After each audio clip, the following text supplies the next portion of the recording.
Chart number 2. Chart number 2 मध्ये खालून वर चार्ट का वाचायचा? पर्यायाचा स्वभाव ऊर्ध्वगमन आहे.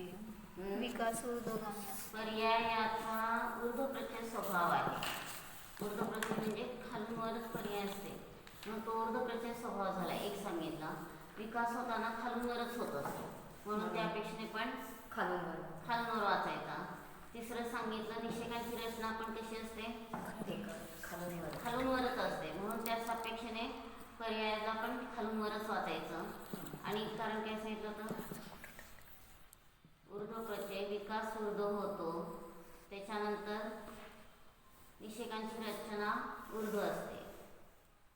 बघा आता जीवाचा स्वभाव ऊर्ध्वगमन. हां, जीवाचा स्वभाव पण ऊर्ध्वगमन आहे असं सांगितलं. मग आता खाली डोळ्याचे तिरके का केलेत बघा चार्टमध्ये, म्हणजे प्रत्येक रचना करताना महाराजांनी त्यामध्ये विशेष विज्ञान वापरलेलं आहे. मग त्याच्यामध्ये असे डोळे तिरके का ठेवलेत? तर ह्या दृष्टीने इकडं बघायचं आहे, ह्या दृष्टीने इकडे, इकडून इकडं नाही बघायचं. तर ह्या दृष्टीने इकडं आणि ह्या दृष्टीने इकडं बघायचं. त्यासाठी डोळे असे काय केले? तिरके दाखवले. मग आता द्रव्य दृष्टीलाच नाव काय दिलंय? निश्चय दृष्टी. मग पर्याय दृष्टीलाच काय नाव दिलंय? व्यवहार दृष्टी, वास्तविकता.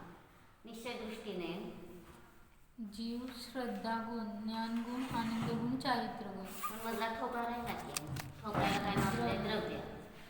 द्रव्य म्हणजे जीवद्रव्यात आपल्याला प्रयोजनभूत आहे इथं, म्हणून इथं जीवद्रव्याच्या अपेक्षेने तो द्रव्य शब्द वापरलेला आहे. मग आता ह्यातनं काय घेतलं की जीव, श्रद्धा गुण, ज्ञान गुण, आनंद गुण, चारित्र गुण हे अनंत गुण कसे आहेत? शाश्वत आहेत. कसं वाचायचं आता चार्ट? द्रव्य दृष्टीलाच दुसरं नाव काय दिलंय? निश्चय दृष्टी. आणि त्यालाच आता वर काय म्हणायचं की आत्मद्रव्यामध्ये जीव, श्रद्धा गुण, ज्ञान गुण, आनंद गुण, चारित्र गुण, अनंत गुण कसे आहेत? शाश्वत आहे, कॉन्स्टंट आहे. मग ते शाश्वत असलेले गुण काय आहे? तर त्याचं परत वरचा कॉलम वाचायचा, शाश्वत अविनाशी ध्रुव. म्हणजे निश्चय दृष्टीने जीव, श्रद्धा गुण, ज्ञान गुण, आनंद गुण, चारित्र गुण, अनंत गुण कायम आहेत. शाश्वत म्हणजे कायम आहेत, अविनाशी म्हणजे नष्ट न होणारे आहेत, आणि ध्रुव म्हणजे शाश्वत कॉन्स्टंट आहे. मग हे सगळं काय झालं? कुठल्या अपेक्षेने सांगितलं? निश्चय दृष्टीने हे सगळं सांगितलं. निश्चय दृष्टी म्हणा, द्रव्यदृष्टी म्हणा, एक अर्थवाचीच आहेत. आणि त्या अपेक्षेने आता निश्चय का नाव दिलं? निश्चयाला निश्चय का म्हटलं? तर त्याची उत्पत्ती मोनॉजिकल अर्थ बघायचा. निश्चय, निश म्हणजे निघून गेलाय, चिचिनोती म्हणजे गोळा करणं, ज्याच्यातनं गोळा करणं निघून गेलं त्याला म्हणायचं निश्चय नाही. काय सांगितलं? ज्याच्यातून गोळा करणं निघून गेले म्हणजे अभेदाला सांगतो, गोळा करणाऱ्याला सांगत नाही. मग अशा रीतीने ज्याच्यातून अभेद करणं म्हणजे गोळा करणं, भेदाला अभेद करून गोळा करणं निघून गेलं त्याला म्हटलं निश्चय दृष्टी. म्हणून निश्चय दृष्टी म्हणा, द्रव्यदृष्टी म्हणा, हे काय आहेत? एकार्थवाचे आहेत. मग निश्चय दृष्टीने जीव, श्रद्धा गुण, ज्ञान गुण, आनंद गुण, चारित्र गुण, आता एकदम वर जायचं, शाश्वत अविनाशी ध्रुव आहे. 2 नंबरचा चार्ट आहे का? 2 नंबरचा चार्ट घेतोय. तर त्याच्यामध्ये तो कसा आहे? शाश्वत आहे, अविनाशी आहे, ध्रुव आहे. मग असा जो आपला शाश्वत अविनाशी ध्रुव स्वभाव आहे त्याला जर जाणलं तरच आपण काय होतो? विषय त्याला बनवून सम्यक दर्शनाला प्राप्त होऊ शकतो. मग आता ते लक्षात घ्या की जीव हे सगळं इथपर्यंत वाचून वर गेलो आपण, शाश्वत अविनाशी ध्रुव कॉलम, आणि आता त्याच कॉलमला इकडं पर्याय दृष्टीने म्हणजेच व्यवहार दृष्टीने हा डोळा इकडे तिरका केलाय ना, मग त्याच्यामध्ये पर्याय दृष्टी म्हणजे व्यवहार दृष्टी सांगितलं. आता व्यवहार दृष्टीने जीवाला कसं बघितलं? बहिरात्मा, बहिही आत्मा. बाहेर त्याला आत्मस्वरूप समजतो तो बहिरात्मा, पराला आपलं समजतो तो बहिरात्मा. नंतर मिथ्या दर्शन, मिथ्या श्रद्धा, मिथ्या ज्ञान, दुःख, मिथ्या चारित्र. मग आता इथं काय घेतलं? श्रद्धा गुण फक्त घेतला होता. आता इथं श्रद्धा गुणाची कोणती पर्याय घेतली? मिथ्या दर्शन, त्याला कंसामध्ये ब्रॅकेट काय केलं? मिथ्या श्रद्धा. आणि ज्ञान गुणाची मिथ्या ज्ञान पर्याय आहे, आनंद गुणाची दुःख पर्याय आहे, आणि चारित्र गुणाची मिथ्या चारित्र पर्याय. मग आता ही अवस्था कशी आहे? आता खालून परत वर वाचायचं. पर्याय दृष्टी आणि व्यवहार दृष्टी एकार्थवाची सांगितली, आणि त्या दृष्टीने ही अवस्था क्षणिक आहे, निघून जाणारी आहे. आणि आता परत काय घेतलं? एकदम वर आता चला, आहे, क्षणिक आहे, ती पर्याय. तर अशा रीतीने ती अवस्था निघून जाते.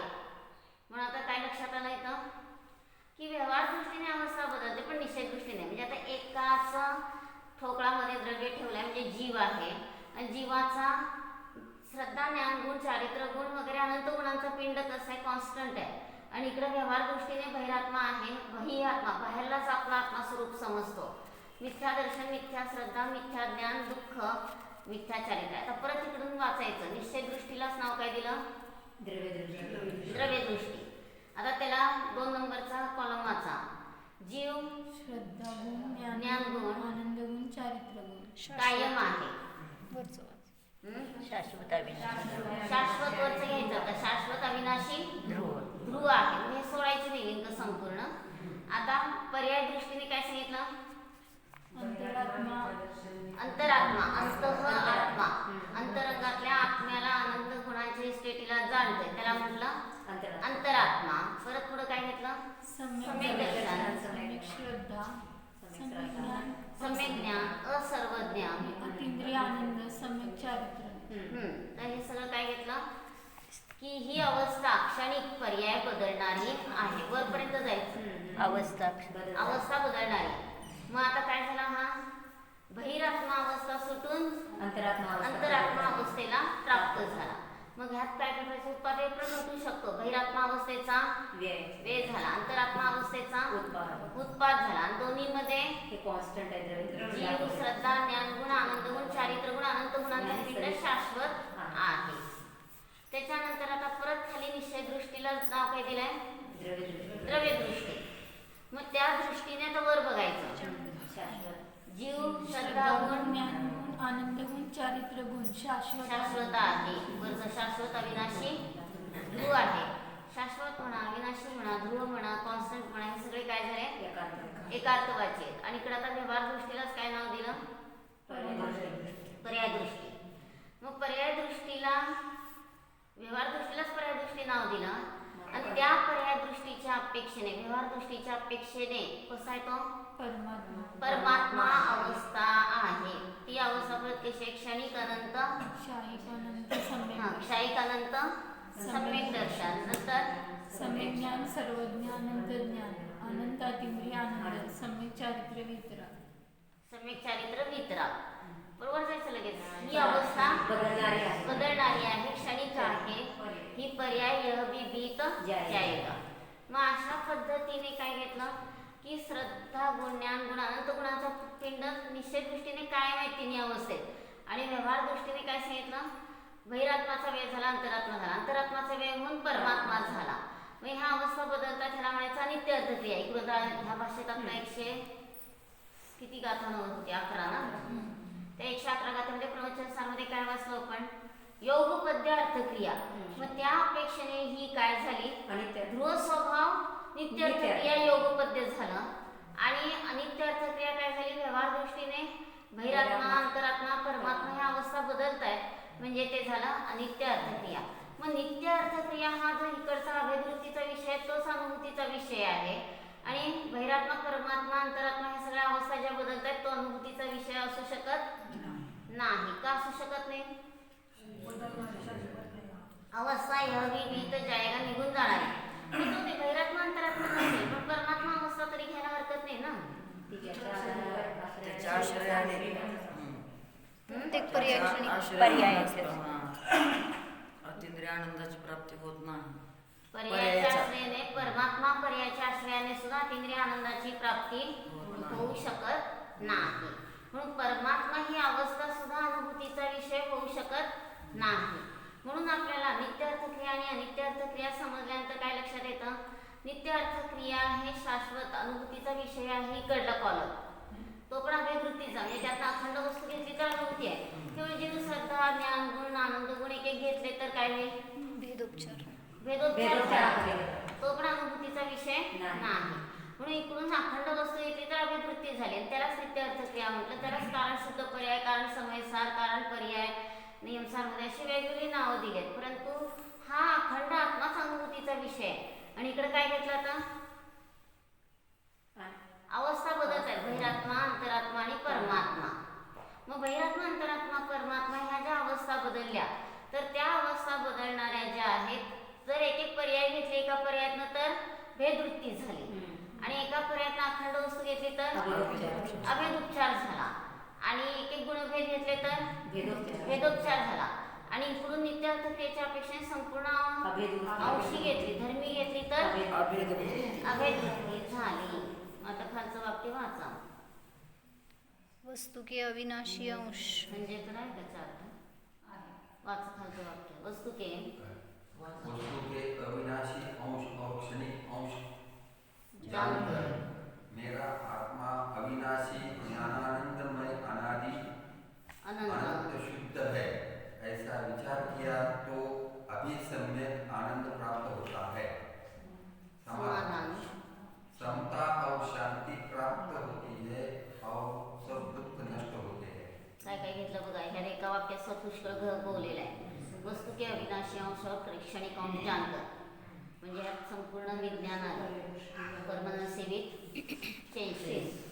परमनन्सी विथ चेंजेस म्हणजे कायम म्हणून वस्तू बदलते. बाहेरच्या सायन्सचा जो सिद्धांत आहे तो कुठून आलाय? टेक्नॉलॉजी मधूनच आलाय तो, म्हणजे आपलाच आहे तो सिद्धांत. त्यांनी ते काय केलं की त्याला वेगळं रूप देऊन त्यांनी सांगितलं परमनन्सी विथ चेंजेस. पण वास्तविक पाहता जिनागुणच सांगतं उत्पाद ध्रुवयुक्तम सत म्हणा किंवा अविनाशी आणि क्षणिक अंश म्हणा, दोन्हीचा अर्थ एकच झाला. मग वस्तूच्या अविनाशी अंशाला क्षणिक अंशाला जाणून माझा आत्मा अविनाशी ज्ञानानंदमय अनादि अनंत. अनादि ज्याला आधी नाही, स्टार्ट नाही, तो अनादि. अनंत म्हणजे एंडलेस, अंत नाही. अनादि अनंत शुद्ध आहे असा विचार केला तर आत्ता सम्यक आनंद प्राप्त होतो. समाधान, समचं आधान, सम आधान. समचं आ म्हणजे चोबाजू, धा म्हणजे धारण करतो, तो समाधान झाला. म्हणतो की नाही घरात काही समाधान वाटत नाही. का वाटत नाही समाधान? तर गृहस्वभाव विषयच नसतो म्हटल्यावर तिथं समाधान वाटण्याचा प्रश्न येतच नाही.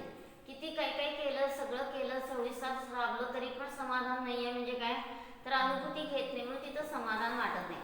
म्हणून यातनं लक्षात घ्यायचं काय की दोन्ही अंश जाणले आणि त्यातून माझा आत्मा अविनाशी ज्ञानानंदमय अनादि अनंत शुद्ध आहे असा विचार केला तर आत्ताच सम्यक आनंद काय होतो? प्राप्त होतो. समाधान, समता, समता आणि शांती प्राप्त होते आणि सर्व दुःख नष्ट होतं. मग आता ह्या चार्टमध्ये महाराजजींनी कसं सांगितलं की निश्चयाने जीव जीव कॉन्स्टंट आहे आणि तो विषय केला तर समाधान आहे, समता आहे, शांती आहे. समचा आधान म्हणजे तो सगळ्या अवस्थेमध्ये बहिरात्मा अवस्था असो, अंतरात्मा अवस्था असो की परमात्मा असो, ह्या अवस्थेमध्ये तो शाश्वत राहणार आहे. आणि जो हा शाश्वत राहणारा ध्रुव स्वभाव आहे त्यालाच जाणलं तर समाधान आहे, त्याला जाणलं तर समता आहे. म्हणून आंब्याच्या चार्टमध्ये पण कसं केलं, हिरवा, पिवळा, सडलेला हे दाखवले. अवस्थाकडनं पाहिलं तर विषमभाव झाले, पण आंब्याचे स्पर्शरस गंध वर्णगुण कायम आहे हे जाणलं तर समता आली. मग तसं इथं बहिरात्मा, अंतरात्मा, परमात्मा ह्या अवस्थाकडनं पाहिलं तर विषमता झाली. आणि ते श्रद्धा, ज्ञानगुण, आनंदगुण, चारित्र गुण हा कायम आहे जीव जीव रूपाने असं जर जाणलं तर तिथं काय झालं? समाधान आलं, शांती आली, समता आली.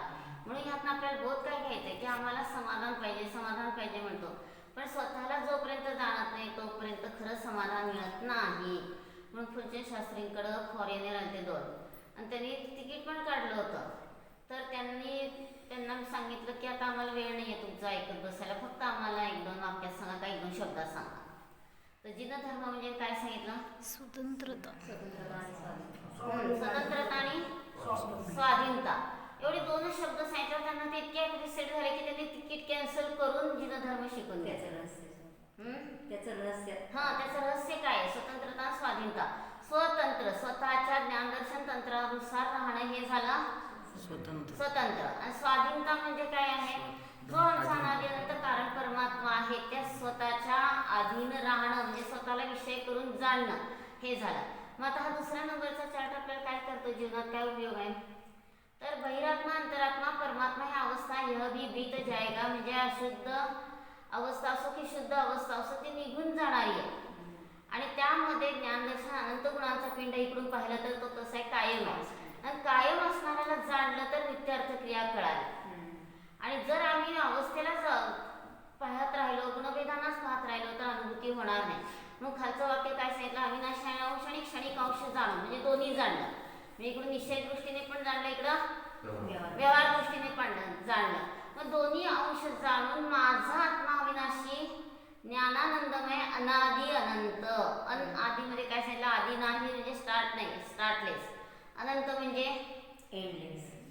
एंडलेस, शुद्ध आहे असा विचार केला तर आत्ता आपल्याला काय मिळतं? सम्यक आनंद प्राप्त होतो, समाधान, समता, शांती प्राप्त होते आणि सर्व दुःख नष्ट होतं. मग दुःख नष्ट करायचं फक्त म्हणतो, पण नेमका विषय साधन फळ आपण योग्य घेत नाही. म्हणून महाराजांनी न्यायदीपिका का एक भावार्थ रूपाने मोठी लिहिली, तर ती समजून आमच्या जीवनामध्ये आमचा योग्य विषय आपला कारण परमात्मा, साधन म्हणजे आमची जाणणारी पर्याय, आणि हे दोन्ही समजले तरच आम्ही सम्यक दर्शन प्राप्त करू शकतो. म्हणून साधनचा अर्थ काय सांगितला? स आ धन, आपल्या इनर इस्टेटला. स म्हणजे सहित, आ म्हणजे चोभावने आपल्या धनाला म्हणजे इस्टेटीला जाणलं, तर पर्यायामध्ये पण ती इस्टेट प्रगट झाली म्हणजे शुद्धोपयोग प्रगट झाला. म्हणून एक दिवस सांगितलं होतं प्रवचनसार मधलं, शुद्धोपयोग शरण आहे, शुद्धोपयोग एव शरण. मग शुद्धोपयोग शरण आहे म्हणजे पर्याय शरण आहे की ध्रुवस्वभाव शरण आहे? तर शुद्धोपयोग शब्दाने शुद्ध बुद्ध एक स्वभाव सांगितला जातो. कुठल्या गाठी सांगितलं?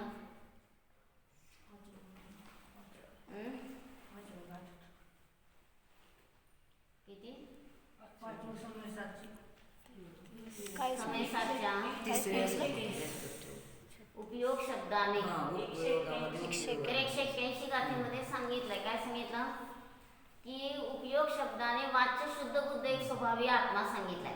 म्हणून उपयोग शब्द त्रिकाली ध्रुवासाठी पण आला आणि शुद्धोपयोग पर्याय पण घेऊ शकतो, तो झाला अनित्यार्थ क्रिया झाली. म्हणून शुद्धोपयोग एव शरणम मध्ये काय घेतलं?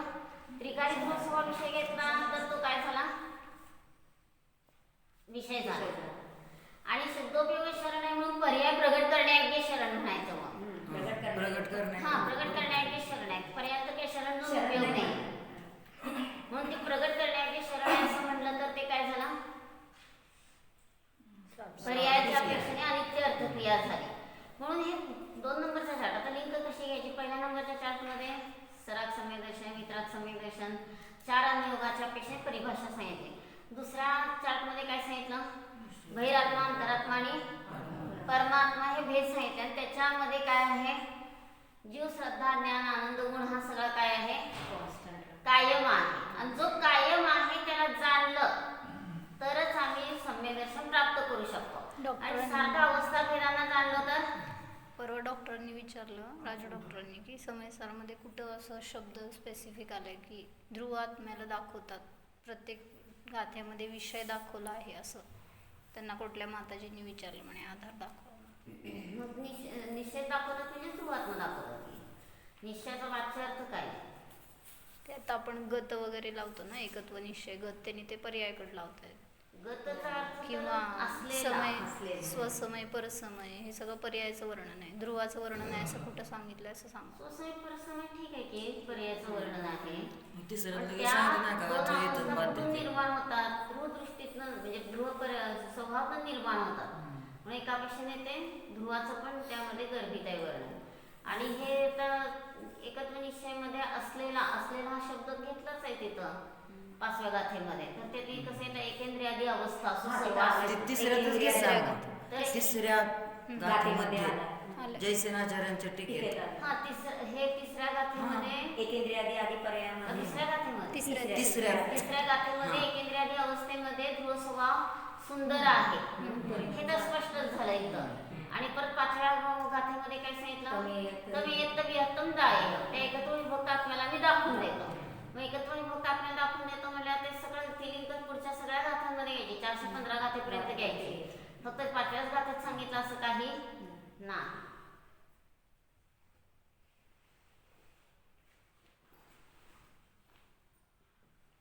मग काय झालं इथं? अनादि अनंत. अनादि म्हणजे ज्याला सुरुवात नाही, स्टार्टलेस. अनंत म्हणजे एंडलेस. अनादि अनंत शुद्ध आहे असा विचार केला तर आत्ता सम्यक आनंद प्राप्त होतो, समाधान, समता आणि शांती प्राप्त होते आणि सगळं दुःख नष्ट होते. म्हणून 2 दृष्टीने काय घेतलं? जीवाचं वर्णन पाहिलं, निश्चय दृष्टीने आणि व्यवहार दृष्टीने. आणि निश्चय दृष्टीलाच काय नाव दिलं? द्रव्य दृष्टी. आणि व्यवहार दृष्टीला काय नाव दिलं? पर्याय दृष्टी. म्हणून निश्चय, ज्याच्यातून चय म्हणजे गोळा करणं निघून गेलं त्याला म्हणायचं निश्चय दृष्टी, म्हणजे अभेदाला सांगतो. आणि व्यवहारचा अर्थ काय घेतला? मी अवरू, विधीपूर्वक अव म्हणजे चोह बाजूने भेद करत जाणं. गृहहरण करणं शब्दशास्त्रोपर्यंत भेद करत जाणं तो झाला व्यवहार नाही.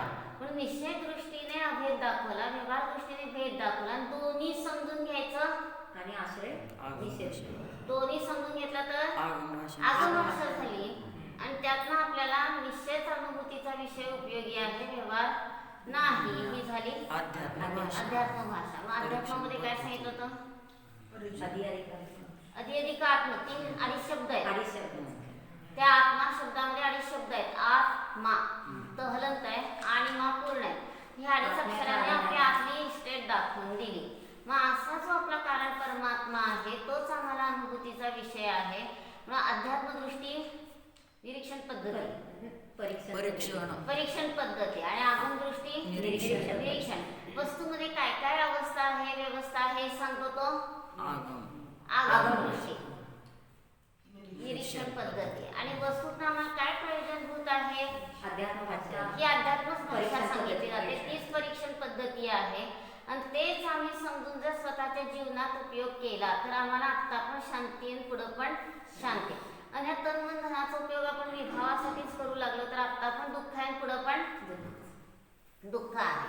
म्हणून बघा, आम्ही 24 तास काय करतो ह्याचं जर आत्मपरीक्षण करायला शिकलो तर आमच्यात सुधार झाल्याशिवाय राहत नाही.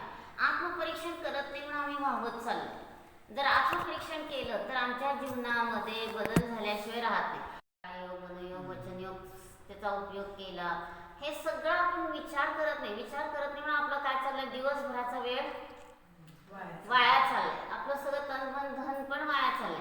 म्हणून मी माझा जाणणाऱ्याची जाणीव केली तर आपलं हे सगळं काय झालं, दुःख संपलं.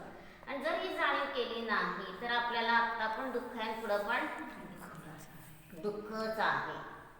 म्हणून स्वतंत्रता स्वाधीनता समजली. पॅपिलॉनने काय केलं, तो सतत विचार करायचा की त्या कैद अवस्थाच अशी होती की त्यातनं बाहेर पडणार आहे तर वेडा होणार किंवा मरणार. कारण तिथं खायला अगदी निरस द्यायचे की अगदी डाळीचं नुसतं पाणी द्यायचं, काहीच त्यांना असं पौष्टिक द्यायचं नाही. आणि त्यात त्यांना वेळ तर लागायला पाहिजे किंवा ते मरायला तर पाहिजेत, अशी सगळी त्या कैदखान्याची व्यवस्था होती. आणि एका बेटावर त्यांना ठेवण्यात आलं होतं आणि तिथून बाहेर पडायचं म्हणजे पायात शक्ती पाहिजे. आणि हा पॅपिलॉन सतत विचार काय करायचा, मी स्वतंत्र देशाचा नागरिक म्हणून जगणार आहे, मी यातनं सुटणार आहे. आणि इतकं तीव्र चिंतन केलं की तो आणि त्याचा मित्र दोघे निघाले. आणि निघाल्यानंतर आता पुढचा थोडासा पॅसेज असा होता की त्यामध्ये वरून काय दिसत होतं, कोरडं पण आत सगळा गाळ होता. आणि तिथे गेल्यावर मित्राला सांगू म्हणून जरा हा गाफील राहिला. आणि मित्राला वाटलं की आपण जरा पुढे जाऊन ह्याच्यासाठी काहीतरी फळं बिळं आणून ठेवू, म्हणून तो गेला त्यातनं. आणि त्यातच तो रुतला आणि त्यातच मेला. म्हणजे त्याचं चिंतन कमी पडलं. पण हा पॅपिलॉन ह्याला नीट माहीत असल्यामुळं त्यातनं तो तरुण गेला आणि परत तो 26 वर्ष व्हिएतनामचा नागरिक, स्वतंत्र नागरिक म्हणून जगला. म्हणजे जसं चिंतन तशी पर्याय. म्हणजे महाराज ही स्टोरी का सांगायची तर त्यांनी स्वतंत्रतेचं चिंतन केलं तर तो स्वतंत्र झाला. मग आम्ही पण आमच्या स्वतःच्या ज्ञानदर्शन तंत्रानुसार राहिलो तर आम्ही पण स्वतंत्र व्हायला वेळ लागत नाही. म्हणून त्यांनी स्वतंत्रता आणि स्वाधीनता का सांगितली, स्वतःच्या ज्ञानदर्शन तंत्रानुसार जो राहतो तो स्वतंत्र झाला. आणि स्वाधीनता काय सांगितली, स्वतःच्या अधीन जो जगतो तो स्वाधीन झाला. म्हणून आमच्या ज्ञानदर्शन तंत्रानुसार आम्ही राहिलो, स्वाधीन राहिलो तर आम्हाला जिनधर्म समजला. आणि जर आम्ही स्वतःच्या स्वाधीन राहिलो नाही तर जिनधर्म समजला नाही. म्हणून 2 नंबरच्या चार्टमध्ये काय सांगितलं, बहिरात्मा, अंतरात्मा, परमात्मा हे अवस्थेच्या अपेक्षेने 3 भेद केले. पण निश्चय दृष्टीने त्याच्यामध्ये कॉन्स्टंट असणारा, नित्यार्थक्रिया करणारा दृश्य म्हणून त्याला म्हणायचं नित्यार्थक्रिया. आणि इकडची झाली अनित्य अर्थक्रिया. मग नित्य अर्थक्रिया अनुभूतीचा विषय झाली. आणि अनित्य अर्थक्रिया ही बदलणारी पर्याय काय आहे, अनुभूतीचा विषय नाही, साधन आहे. म्हणजे त्या साधनामध्ये आता बहिरात्मा हे साधन होऊ शकत नाही. अंतरात्मा परमात्मा ह्या साधनाने स्वतःला विषय करून जाणलं तर मोक्ष मार्गस्थ होतो, पूर्ण आनंदाला प्राप्त होतो.